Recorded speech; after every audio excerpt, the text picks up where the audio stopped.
यार ये क्या बात, डॉक्टर बैठो, मेरा इलाज भी तो करो यार। मुझे नींद नहीं आती रात भर 13 बरस से। 2-3 शेर सुनाऊं। जब मुझे नींद आया करती थी, सरिया फोड़िए नदामत में, नींद आने लगी है फुरकत में।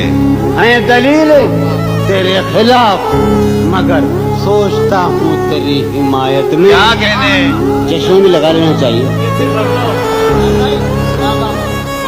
अच्छा बेहुदा शेर है। इसको दरमियान लाओ कि मैं चीखता हूँ बदन की उसरत में।